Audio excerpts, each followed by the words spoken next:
They say money talks, but in New York City, wealth screams. Emilia was just invisible, a girl with a thick accent, wiping tables at the city's most pretentious restaurant. To Tiffany St. James, the socialite dating tech billionaire Carter Winslow, Emilia was nothing more than a peasant to be mocked for entertainment. But Tiffany made a fatal calculation. She didn't know that the waitress she humiliated over a glass of wine held the keys to Carter's entire empire. When the boardroom doors opened the next morning, the accent was the same, but the power dynamic had completely shifted. Revenge isn't always loud. Sometimes it's just a signature on a contract. The air inside l'Orangerie always smelled of truffle oil, old money, and desperation.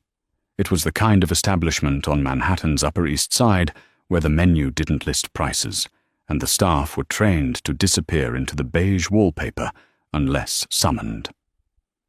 Emilia adjusted her apron, smoothing the stark white fabric over her waist. She was exhausted. Her shift had started at 4 p.m., and it was now pushing 9:30. Her feet throbbed in the mandatory black flats, but her face remained a mask of polite indifference. She needed this job, or rather, she needed the anonymity this job provided. At table 4, the prime booth overlooking the skyline, sat Carter Winslow. At 32, Carter was the golden boy of the tech world, the CEO of Winslow Dynamics. He was handsome in a way that felt manufactured, perfect teeth, perfect hair, and a suit that cost more than Emilia's rent for a year. But tonight, all eyes were on his date, Tiffany St. James. Tiffany was an influencer, turned model, turned socialite. She wore a dress that shimmered like liquid silver, and her laugh was loud, piercing the hushed atmosphere of the dining room. She had sent back her appetizer twice. She had complained that the water was too room temperature. Emilia approached the table with a bottle of Chateau Margaux, 2015. It was a $3,000 bottle of red wine. "Good evening," Emilia said softly, presenting the label to Carter. "Your selection, sir." Tiffany looked up from her phone, her eyes narrowing as she scanned Emilia. She didn't look at the wine. She looked at Emilia's shoes, then her hands, then her face. "Wait," Tiffany said, holding up a manicured hand. "Say that again." Emilia paused, her grip on the bottle tightening slightly. "The wine, miss. It is the Chateau Margaux." Emilia's accent was distinct. It was Eastern European, thick and rolling, carrying the weight of the Balkans. It was the accent of her grandmother, the accent of her childhood, in a country most people in this room couldn't find on a map. Tiffany giggled, covering her mouth in a mock attempt at politeness. "Oh my God, Carter. Listen to her. It's like hearing a villain from a Bond movie try to speak English." Carter Winslow didn't correct her. He didn't look embarrassed. He simply swirled his empty glass and gave a tight, dismissive smile. "Tiffany, behave. We're celebrating." "I am behaving," Tiffany protested, leaning over the table, her voice carrying to the nearby patrons. "I just think it's cute. Hey, can you say moose and squirrel? Go on. Say it." Emilia felt the heat rise up her neck.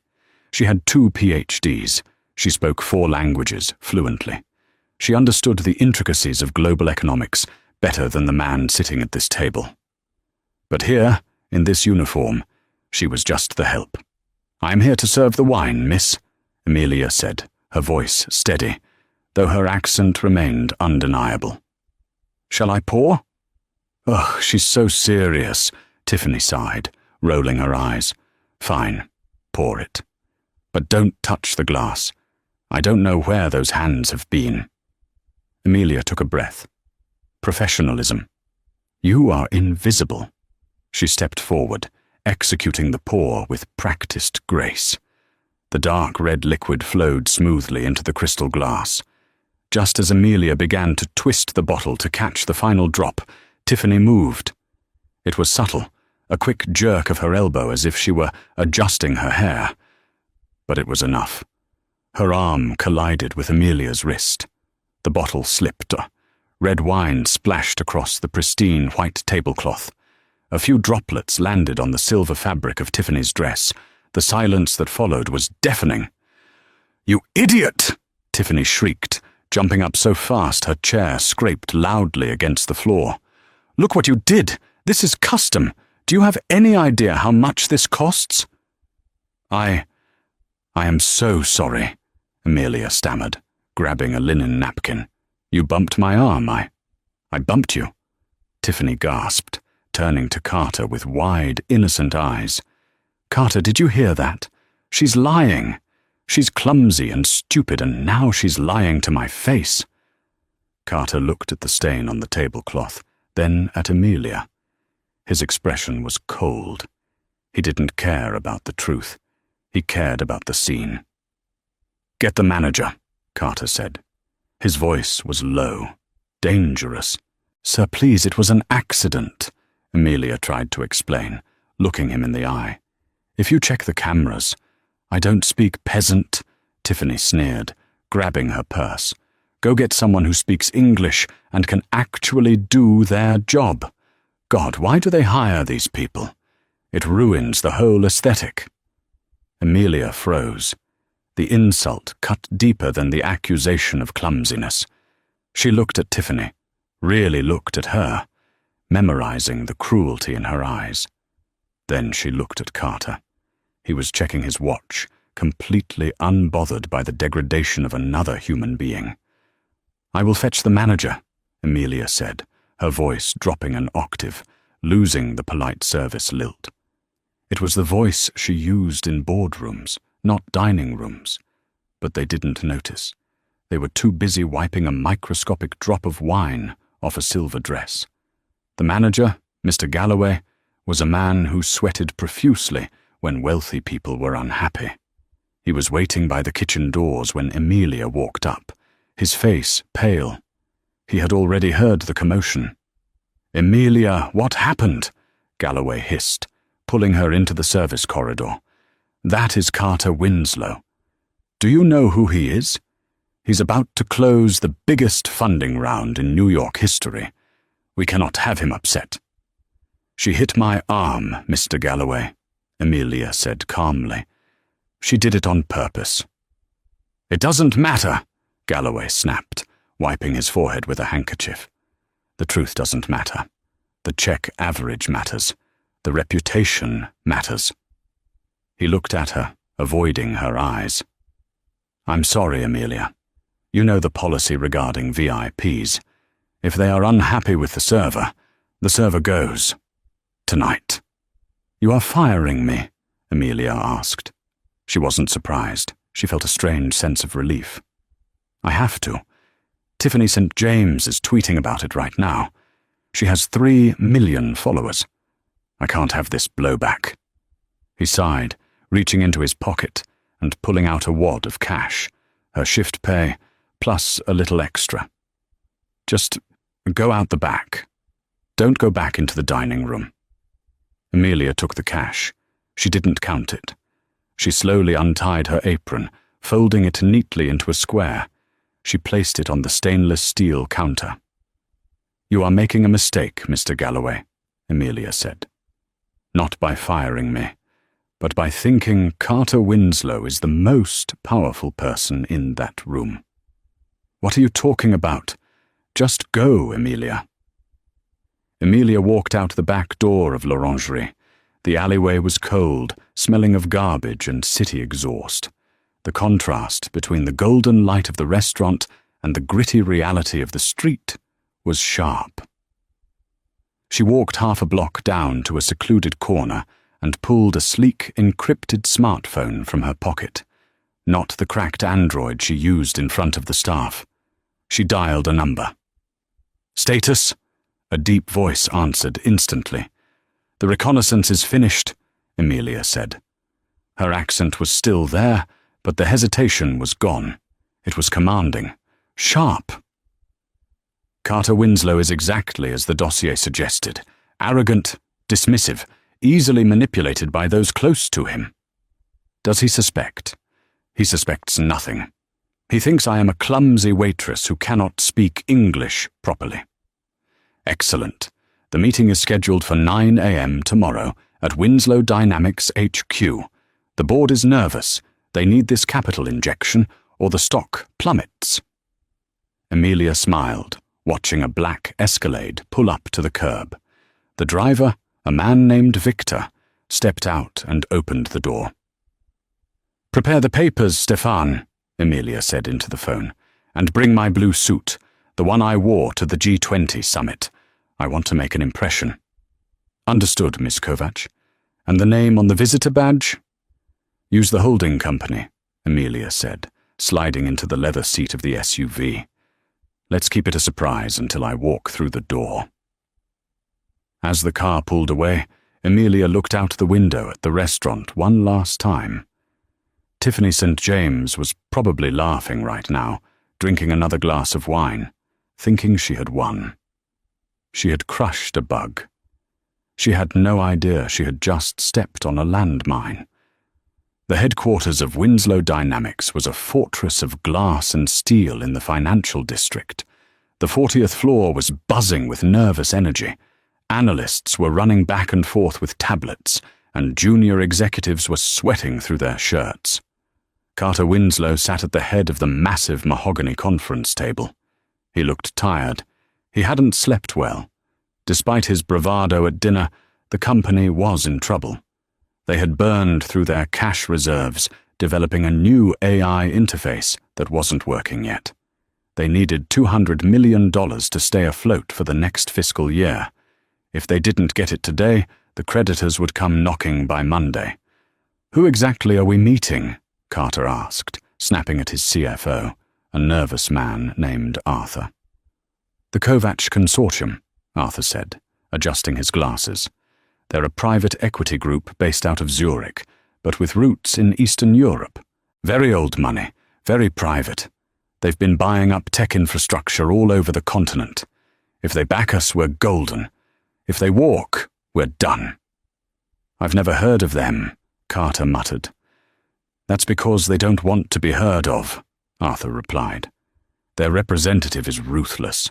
They call her the Iron Lady of the Danube in the financial press, though no one has a clear photo of her." The door to the conference room opened, and Tiffany St. James walked in. She wasn't supposed to be there, but Tiffany went where she wanted. She was wearing oversized sunglasses and carrying a tiny dog in a designer bag. "Carter, babe," she whined. "My card got declined at Sephora this morning. You need to fix it." Carter massaged his temples. "Tiffany, not now. I'm about to go into the most important meeting of my life." "So, it'll take 2 seconds. Just call the bank." She plopped down in one of the empty board chairs, putting her feet up on the table. "Tiffany, get your feet down," Arthur hissed. "The investors will be here any second." "Relax, Four Eyes," she scoffed. "They're just suits. Carter will charm them, they'll give us the money, and we can go to Saint-Tropez next week." Carter looked at her. For the first time, her lack of awareness wasn't charming. It was irritating. But he didn't have the energy to fight her. "Just stay quiet, Tiffany. Please." The intercom on the table buzzed. "Mr. Winslow?" The receptionist's voice trembled slightly. "The delegation from the Kovac Consortium is here." Carter straightened his tie. He stood up, putting on his best, visionary CEO smile. "Send them in." The double doors swung open. 2 large men in dark suits entered first. Security. They stood on either side of the door. Then came a man carrying a briefcase, Stefan, and finally, the representative. She walked in with a stride that commanded the room. She was wearing a tailored navy blue power suit that fit perfectly. Her hair, which had been pulled back in a messy bun the night before, was now sleek and straight, cascading down her back. She wore glasses with thin gold frames. She didn't look at anyone. She walked straight to the other end of the table, opposite Carter, and placed a thin leather folder on the mahogany surface. Carter blinked. She looked familiar. There was something about the eyes. Tiffany lowered her sunglasses, squinting. "Good morning, gentlemen," the woman said. The voice. It was the same voice, the same heavy, rolling Eastern European accent. But there was no hesitation, no subservience. It was cold, hard, and terrifyingly confident. "I am Amelia Kovacs," she continued, her gaze sweeping the room before locking onto Carter's stunned face. "Chairwoman of the Kovacs Consortium. I believe you are looking for $200 million. Carter's mouth opened, but no sound came out. Tiffany dropped her sunglasses. They clattered loudly on the floor. "Wait, no way. That's the waitress. That's the clumsy idiot from last night." Amelia slowly turned her head toward Tiffany. She didn't smile. She didn't blink. "And you," Amelia said, her voice dropping to that dangerous low register she had used in the alleyway. "You are the woman who believes the Chateau Margaux pairs well with a temper tantrum." The room went dead silent. The CFO, Arthur, looked back and forth between them, his face draining of color. "This is a joke, right?" Carter finally managed to say, a nervous laugh bubbling up. "Is this a prank? Did you hire her, Tiffany?" "Mr. Winslow," Amelia said, opening her folder, "I assure you, my bank accounts are very real, unlike your projected revenue for Q3. She pulled out a document. "I have spent the last 6 weeks analyzing your company. I worked undercover in the city to observe the character of the people I intend to do business with. I wanted to see how the great Carter Winslow treats those he believes are beneath him." Carter swallowed hard. He remembered the spilled wine. He remembered looking away. He remembered the manager firing her while he checked his watch. Carter stammered. "Ms. Kovacs, last night. That was a misunderstanding. I didn't know." "You didn't know I was rich," Amelia interrupted, cutting him off like a knife.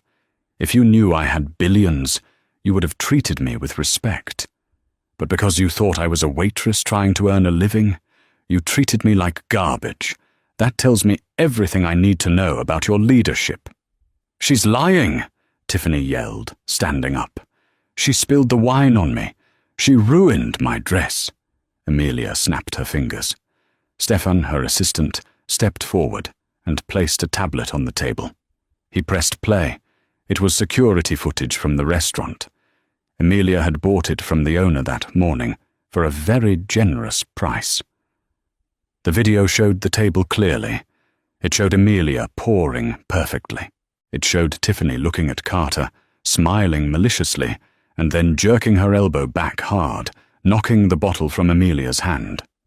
On the massive screen in the boardroom, Tiffany's cruelty was high definition. "Fraud," Amelia said, looking at Tiffany. "Attempted destruction of property. Slander." She turned back to Carter. "And you. You watched it happen. You saw her arm move.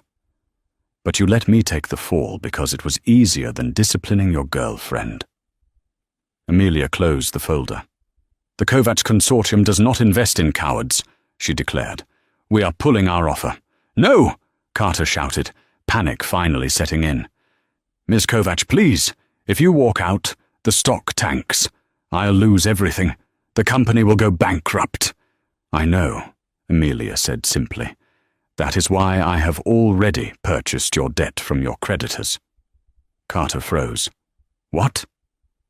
"As of 8 a.m. this morning, I own your loans, Mr. Winslow, which means I don't need to invest in your company." She leaned forward, placing her hands on the table. "I own it." The silence in the boardroom was absolute. You could hear the hum of the air conditioning and the rapid, panicked breathing of Carter Winslow.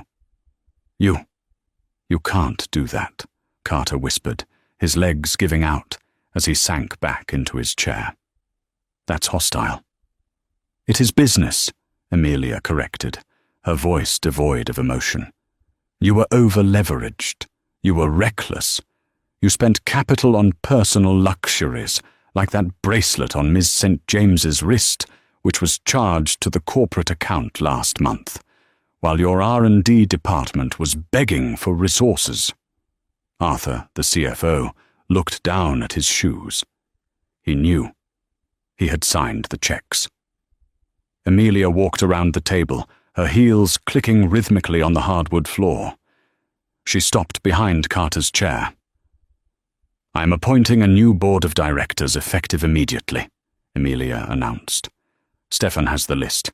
Arthur, you will keep your job as CFO, provided you report directly to my team. Arthur nodded vigorously. Yes, Miss Kovac, absolutely. And you, Mr. Winslow. Amelia looked down at the top of his head. You are removed as CEO. You will retain your shares, but you will have no voting power and no operational control. You are a figurehead. You can cut ribbons, but you will never make a decision for this company again. You can't do this to me, Carter yelled, finding a spark of anger. I built this. This is my name on the building. And now it is my money keeping the lights on, Amelia shot back. Then she turned to Tiffany. Tiffany was trembling. She had realized finally that the peasant she mocked could buy and sell her entire existence 10 times over. And regarding the Waitress incident, Amelia said, her eyes cold, I have spoken to the owner of l'Orangerie. Mr. Galloway, the manager who fired me, has been let go for unfair termination practices. The restaurant is now under new management. Amelia leaned in close to Tiffany. I also know about your modeling contract with the agency that Winslow Dynamics sponsors. That sponsorship is cancelled today. Tiffany's mouth fell open. You witch! You're ruining my life over a spilled glass of wine. No, Amelia said softly. I am holding you accountable for your character. You thought you could step on people because you were above them. I am simply showing you that there is always someone higher up the food chain. Amelia turned to the security guards, Winslow's own security. Escort Ms. St. James out of the building. She does not have security clearance. The guards hesitated for a fraction of a second, looking at Carter. Carter looked at the floor, defeated. He said nothing. Gentlemen, Amelia prompted. The guard stepped forward. Ms. St. James, please come with us. Carter, do something! Tiffany screamed as the guards took her arms. She's crazy! Carter! But Carter Winslow didn't move. He sat in the ruins of his empire, realizing that the most expensive thing he had ever paid for was his girlfriend's ego. As the doors closed on Tiffany's screams, Amelia sat down at the head of the table, Carter's chair. Now, she said, opening her folder again and looking at the terrified executives. Let's look at the engineering schematics.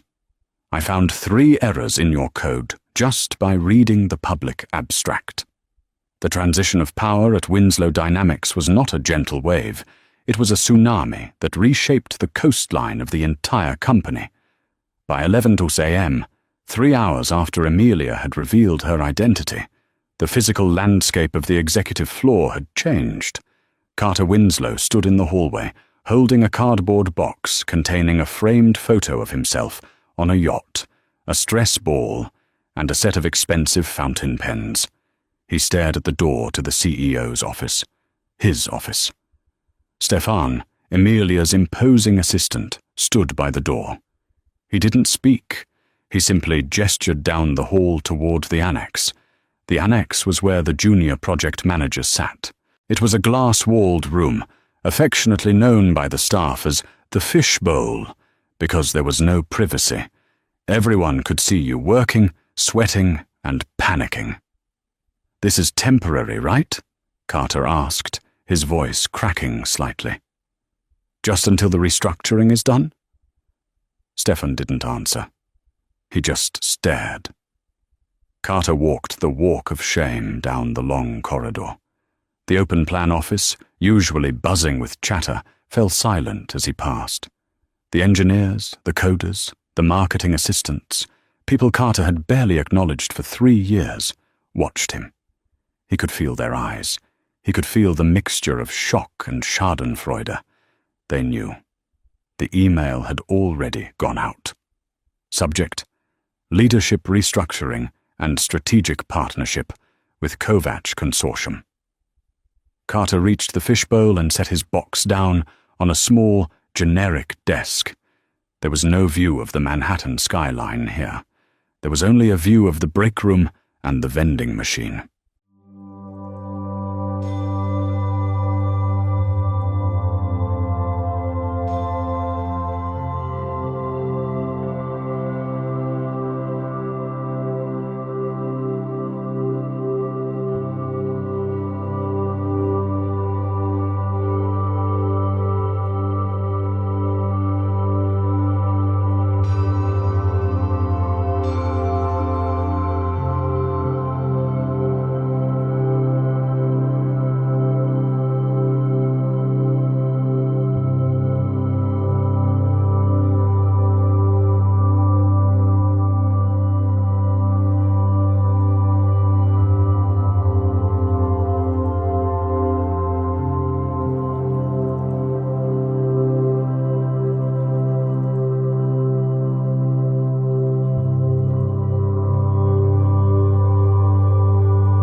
watching the clip on her tablet.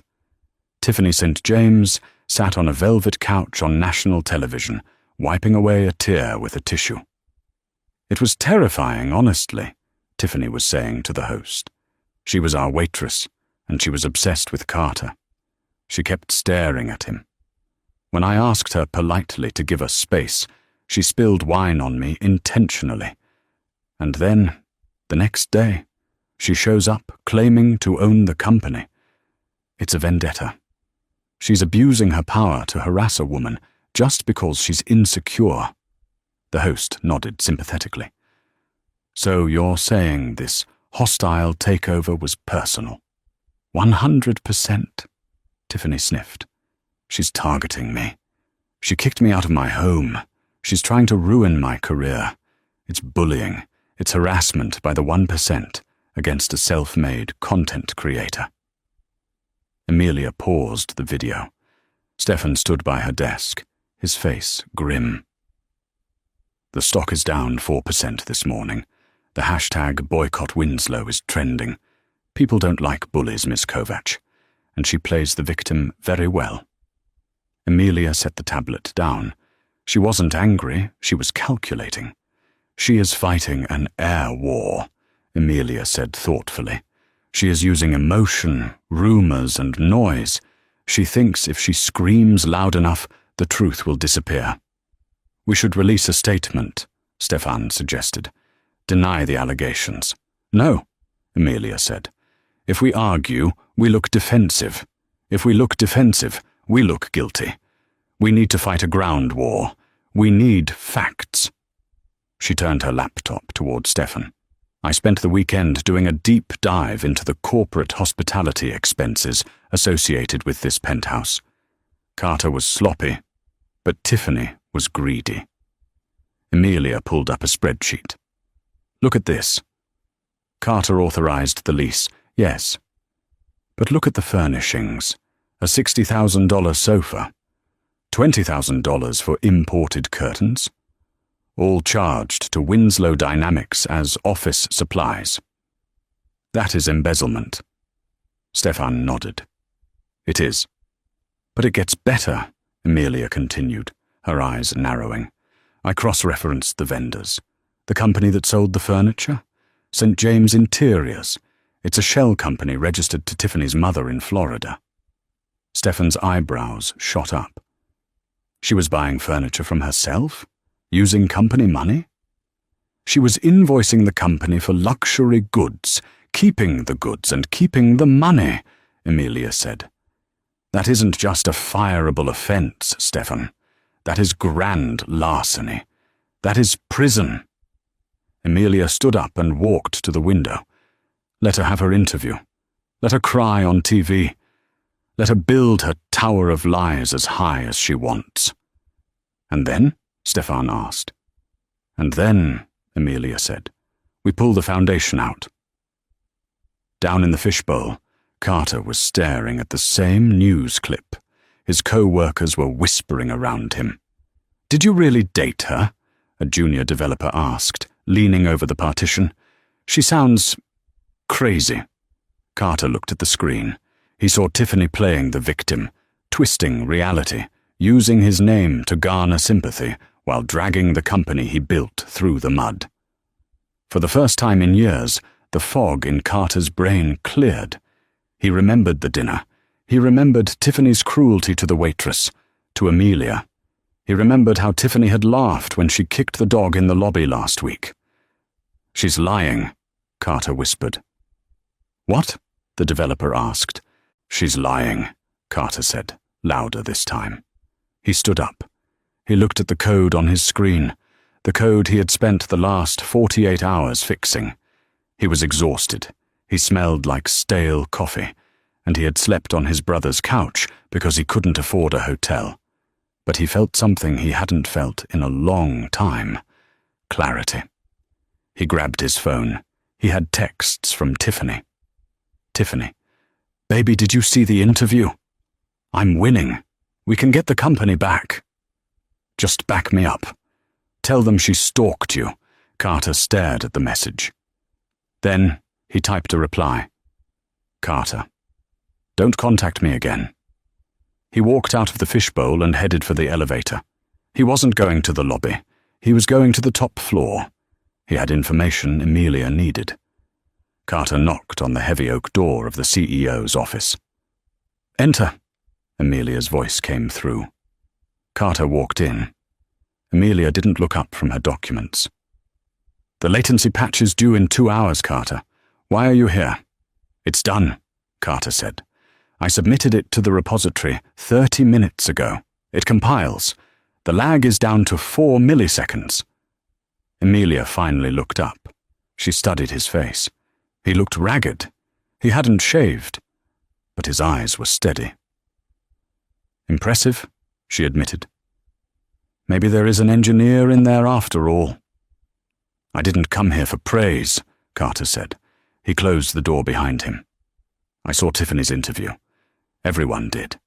She's going to escalate, Carter warned. You don't know her like I do. When she feels cornered, she doesn't just lash out. She sells out. Amelia leaned back in her chair. Explain. Tiffany has a friendship with Donovan Price, Carter said. Amelia stiffened. Donovan Price was the CEO of Omnicorp, their biggest competitor. He was a shark who had been trying to acquire Winslow Dynamics' proprietary AI technology for years. Define friendship, Amelia said. They party together. But it's more than that. About 6 months ago, I found Tiffany taking photos of my notes on the Titan project. She said she just thought the diagrams looked artsy for her Instagram story. I believed her because I was an idiot. Carter took a step forward. But looking back, the next week, Omnicorp announced a feature that was suspiciously similar to ours. I think she's been feeding him info. Amelia tapped her pen on the desk. This was the missing piece. The embezzlement was bad, but industrial espionage was catastrophic. If she is working with Price, Amelia said, and she knows we are vulnerable right now, she will try to give him the final piece of the puzzle, the source code. She doesn't have access, Carter said. I changed her passwords yesterday. Does she have your personal laptop? Amelia asked sharply. The one you used at home? Carter's face went pale. It's at the penthouse. I left it there when you evicted me. I was in a rush. Amelia hit the intercom button. Stefan, get the car, now. She stood up, grabbing her coat. If that laptop is still in the penthouse, and she has access to it, she has the keys to the kingdom. She can download the entire Titan codebase and hand it to Price before we can stop her. I'm coming with you, Carter said. No, Amelia said. You are an employee. Go back to work. It's my laptop, Carter argued, showing a flash of his old authority. And I know the passcode. If she's locked it out, you'll need me to bypass the biometric encryption. You need me, Amelia. Amelia looked at him.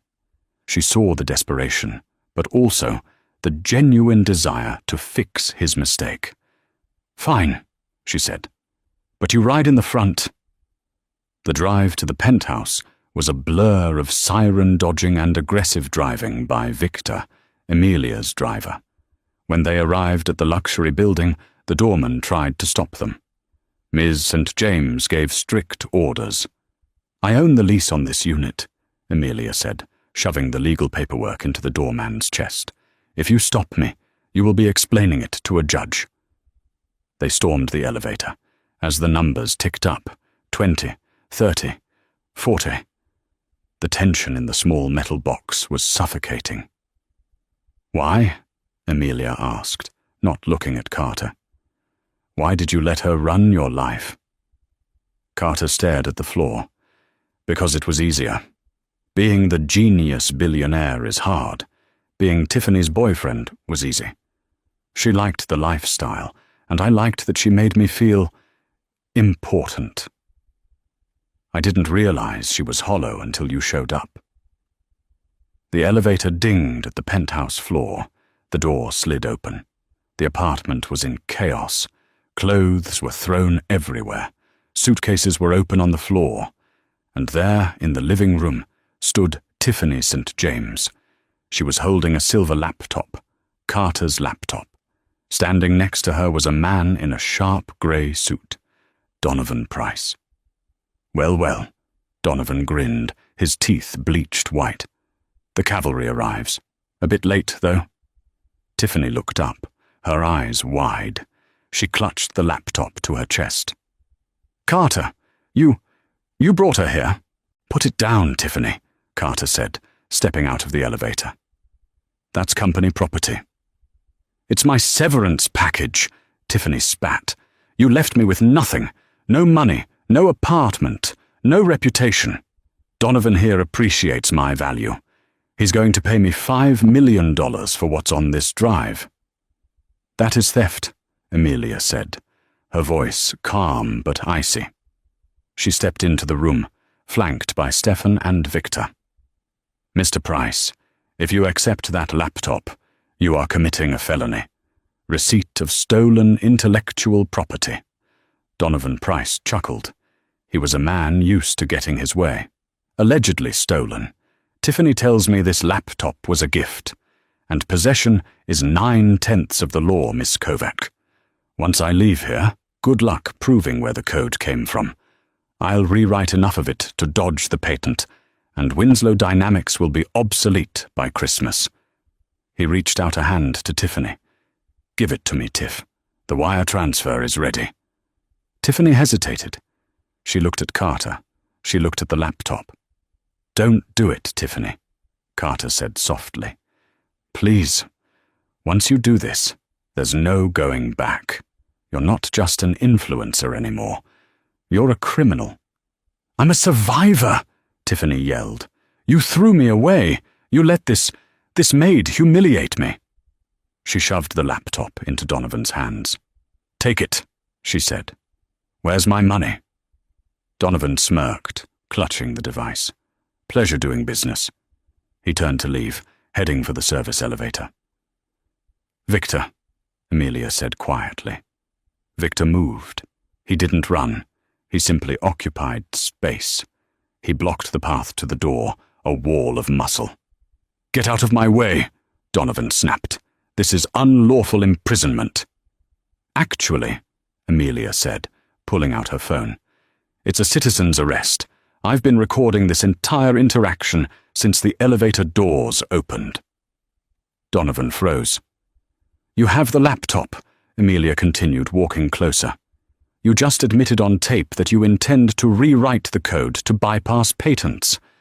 And Tiffany just admitted she's selling it for $5 million. Amelia held up her phone, the screen showing the active recording. The police are 3 minutes away. I called them from the car. So, Mr. Price, you have a choice. You can hand over the laptop and walk out of here, claiming you were investigating a security breach as a good corporate citizen, or you can leave in handcuffs with your new business partner. Donovan Price looked at the phone. He looked at Victor. He looked at the frantic, sweating Tiffany. He was a shark, but sharks don't attack when they are outgunned. He knew when to cut losses. Donovan laughed, a dry, humorless sound. He shoved the laptop back into Tiffany's arms. I have no idea what you're talking about, Donovan said, smoothing his suit jacket. I was just here to view the apartment for a potential rental. This woman seems unstable. Donovan! Tiffany screamed. You promised. I promised nothing. I don't do business with thieves. Donovan walked past Victor, who stepped aside to let him pass. The rival CEO disappeared into the elevator. Tiffany stood alone in the center of the room, holding the laptop. The silence was heavy. She looked at Carter, her eyes filling with tears, real tears this time. Panic tears. Carter, baby, she whimpered. I was just scared. I didn't mean it. Tell her I'm just dramatic. I wouldn't have really sold it. Carter looked at her. He looked at the woman he had spent 2 years trying to impress. He saw the greed, the shallowness, and the total lack of loyalty. He walked over to her. She smiled hopefully. He reached out and gently took the laptop from her hands. "It's over, Tiffany," Carter said. His voice wasn't angry anymore. It was just tired. "The police really are coming. I suggest you call a lawyer." He turned his back on her and walked to Amelia, handing her the computer. "Here," Carter said. "The keys to the kingdom." Amelia took the laptop. She looked at Carter, and for the first time, her expression softened. There was respect there. "Good work, Carter," she said. Sirens began to wail in the distance, getting louder. The arrest of Tiffany St. James was not the cinematic spectacle she might have hoped for in her days as an influencer. There were no paparazzi, no flashing lights, and no red carpet. It was clinical, cold, and humiliatingly quiet. Two officers from the NYPD's Financial Crimes Division entered the penthouse. They read her rights in a monotone voice while she sat on the edge of the sofa, weeping into a designer throw pillow. "You can't do this," she sobbed as they pulled her hands behind her back. "I'm famous. Do you know who I am?" "Yes, ma'am," one officer said, snapping the handcuffs shut. "You're the suspect in a grand larceny and industrial espionage investigation. Watch your head."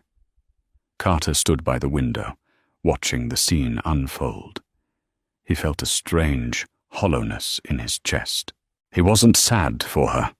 He realized now that he had never really known her, only the projection she created. But he was sad for the time he had wasted. He had let himself be dazzled by a shiny surface, ignoring the rot underneath. As they let her out, Tiffany stopped and looked at Carter. Her mascara was smeared, her face a mask of desperation. "Carter, call Lenny," she begged. "Call my dad. Fix this. I'll forgive you if you fix this." Carter looked at her, his expression weary. "There's nothing to forgive, Tiffany, and I can't fix this. You broke the law." "I hate you," she screamed as the officers guided her into the elevator. "I hate both of you. You deserve each other."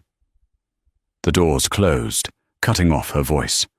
The silence that rushed back into the penthouse was heavy.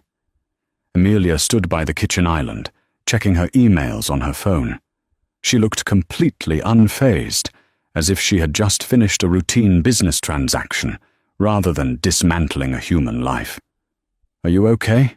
Amelia asked, not looking up. Carter let out a long breath. "I don't know. I feel stupid. I let her manipulate me for 2 years. I let her treat people like garbage. I let her treat you like garbage." Amelia finally looked up. She walked over to the counter, where a bottle of expensive champagne sat, one of the many luxuries Tiffany had billed to the company. "Arrogance is a powerful drug, Carter," Amelia said. "It makes you blind. You thought you were the king of the world because you wrote some good code 5 years ago. You stopped looking at people. You only looked at their utility." She picked up the bottle, examining the label. "But people are not code. You cannot just delete them when they are inconvenient." "I know that now," Carter said quietly. "So, what happens to me? You have the laptop. You have the code. Do I get fired now?" Amelia considered him for a moment. She saw a man who had been stripped of his ego, his fortune, and his false love. But in the wreckage, he had found his competence again. He had fixed the latency issue. He had tried to protect the company. "No," Amelia said. "You don't get fired, but you don't get your office back, either." "I don't want it," Carter said quickly. "I just want to work. I want to build things again." "Good," Amelia nodded. "Because Monday morning, we start the integration with the Kovac Consortium's European servers. You're going to lead the engineering team, not as a CEO but as a lead architect. You report to the CTO. You earn a salary, not dividends, and you clock in at 8 a.m. like everyone else." Carter smiled, a genuine, tired smile. "Deal." 6 months later, Winslow Dynamics, now rebranded as Kovacs Winslow Technologies, was a different world. The atmosphere in the office had shifted from panic and posturing to quiet, intense productivity. The free gourmet lunches were gone, replaced by a subsidized cafeteria that served hearty, simple food. The massive marketing budget for parties had been slashed, redirected into R&D and employee bonuses. Carter Winslow sat in the fish bowl, though it wasn't called that anymore. It was just the engineering hub. He wore a hoodie and jeans, headphones around his neck, typing furiously on a dual-monitor setup. "Hey, Carter," a junior developer named Sarah called out. "I'm stuck on this API call. Can you take a look?" "Sure," Carter said, sliding his chair over. "Let's see. You missed a bracket on line 45. And optimize this query. It's going to slow down the load time." "You're a lifesaver," Sarah grinned. "Thanks, boss." "Not boss," Carter corrected her automatically. "Just Carter." He looked at the clock. It was 6 p.m. Most people were packing up.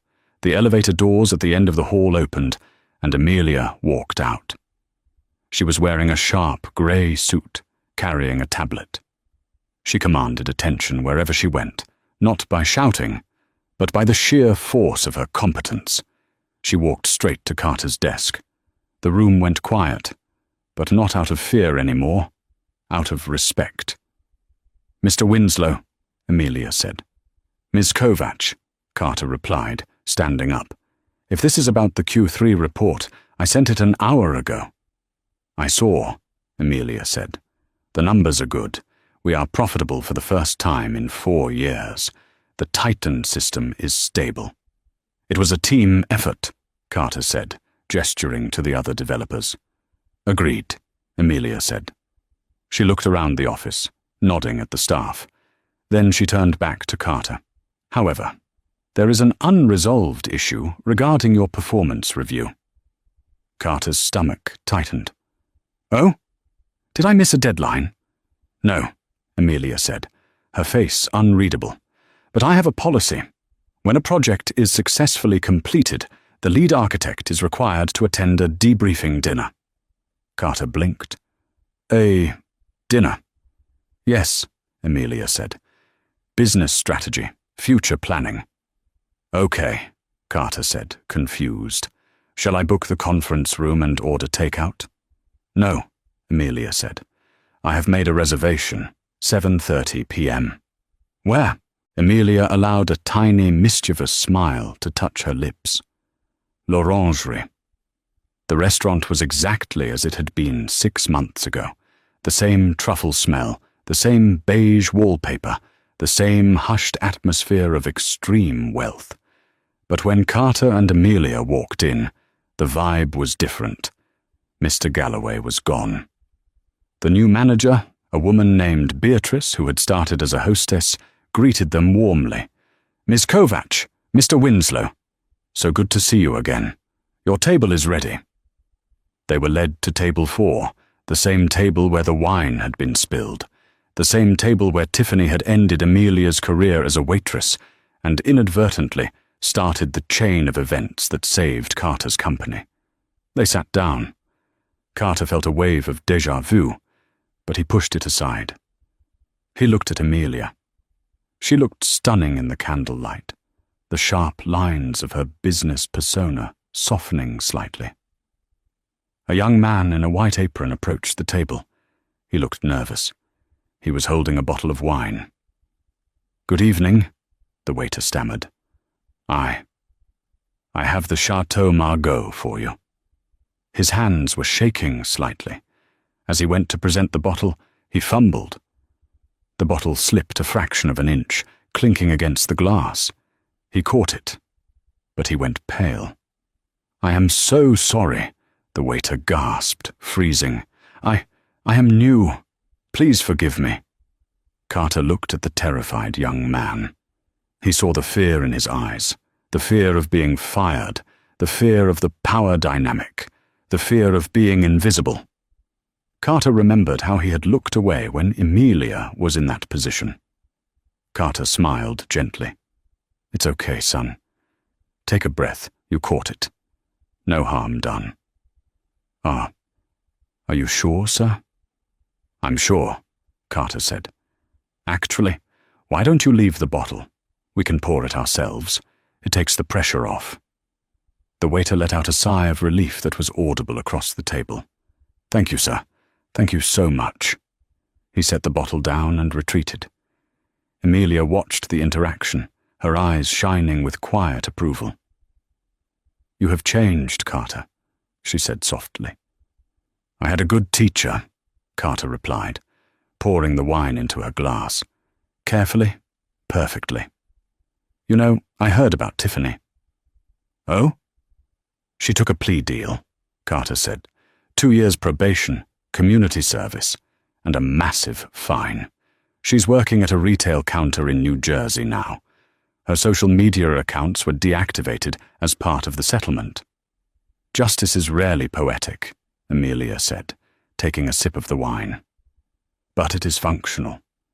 She is learning the value of labor. It will be good for her." Carter raised his glass. "To labor." "To perspective," Emilia corrected him, clinking her glass against his. They drank in silence for a moment, the rich wine coating their tongues. "So," Carter said, setting his glass down, "what is this future planning you wanted to discuss?" Emilia leaned forward, her elbows on the table. "The Kovac Consortium is looking to expand into Asian markets. We need a CTO who understands the code, but also understands how to treat the people who write the code." Carter froze. "Are you offering me the position of Chief Technology Officer for the entire consortium?" Emilia said. "It means travel. It means long hours.